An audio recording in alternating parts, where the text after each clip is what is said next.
My name is Christina Johnson. I'm going to be providing trach care. Something I did forget to do on my last video when I did suctioning was to identify the patient. Anytime you do anything with a patient, you should always identify the patient. You should always check the orders. Make sure that it is the right order for the right patient, the right procedure. For this, we're going to go ahead and do trach care. We're going to change the inner cannula and change the dressing, change the necktie, and let the patient be comfortable. You always adjust the bed to a comfortable level for you. Always adjust the bedside table. For this specific instance, I'm just have everything set up. I'm going to go ahead and put some clean glove. I'm going to perform hand hygiene first. I'm going to explain to the patient that I'm going to change out their trach cannula and dressings. I'm going to go ahead and hyperoxygenate the patient, give them a little bit of extra oxygen. They may need a little bit extra while we're doing this.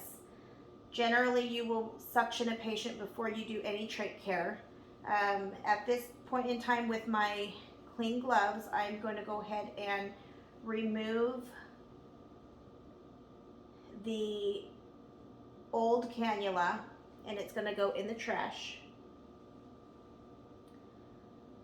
I am going to remove the dressing underneath, and that's going to go in the trash. I'm going to go ahead and take my gloves off. I am going to go ahead and perform hand hygiene again. I had just opened these from my last video.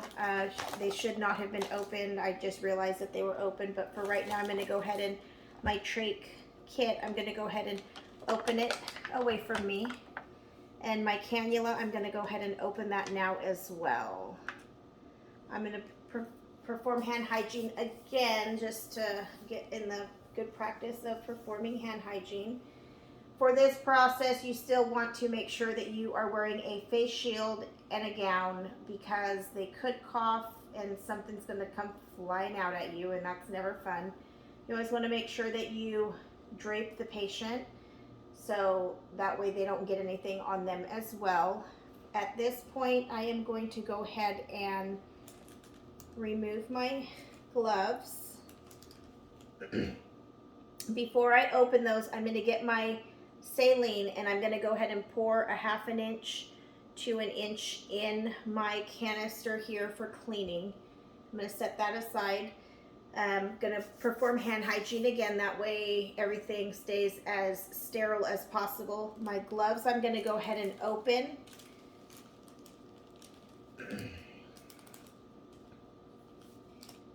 Taking care not to touch the inside of my packaging, only the outer inch.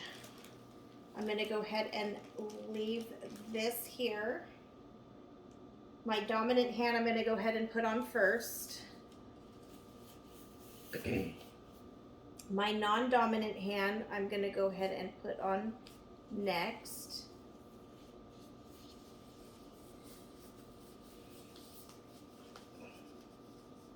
My gloves did break last time, but usually when I'm doing suctioning or I have to put sterile gloves on, I take my watch off because it just gets in my way. And normally my glasses don't fall off because I have contacts in. But at this point, everything is still sterile.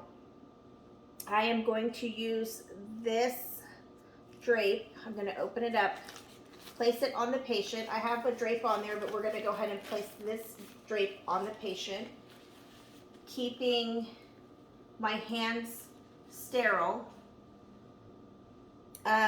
Next, I am going to move some things around in this kit.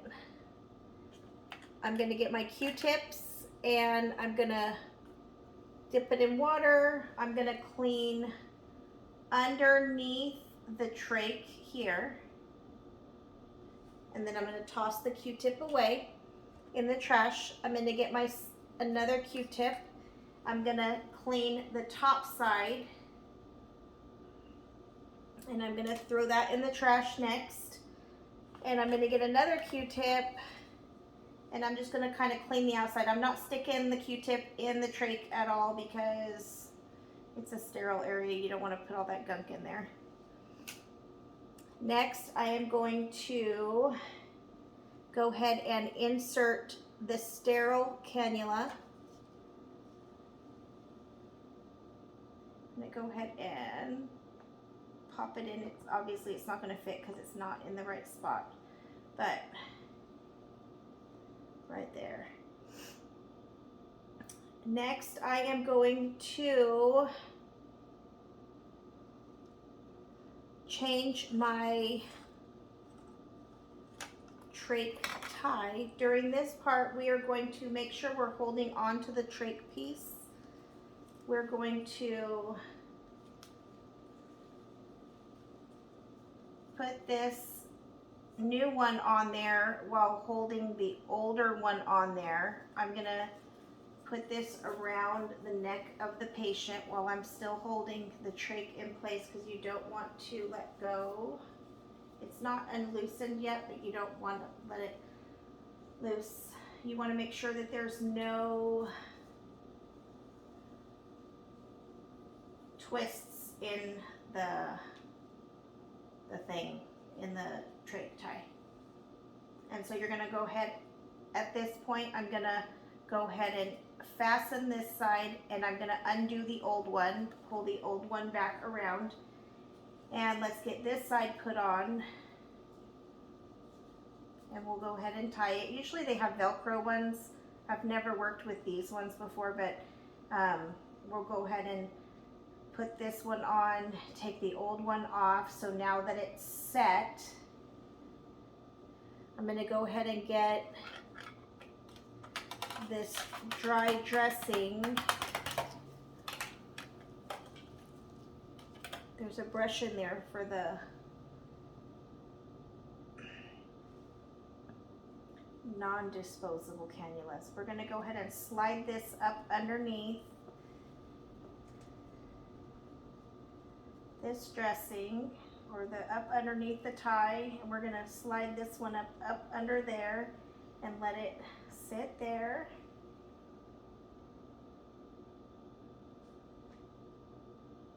I'm going to go ahead and take my gloves off and throw them away. Perform hand hygiene again. And then I am going to go ahead and put oxygen back on the patient. So that way, normally I'll put gloves back on for that. And I think that's it. You just want to make sure that you check their respirations again before you do this and after. You want to check their O2 sats, make sure that they're comfortable, make sure that their neck is comfortable, and I believe that's it. Like I said, this is like the one thing that I do not like doing. Every time I have to do something with a trach, I will call RT. Trachs have never been a strong suit for me, so this makes me very nervous. At this point in time, I would go ahead and remove the drapes from the patient. I would clean everything up, toss everything in the trash, readjust the patient to where they're comfortable, thank them for giving me the opportunity to, and being patient with me and giving me the opportunity to do this with them. And then I would go ahead and perform hand hygiene again and go ahead and exit the room. Thank you.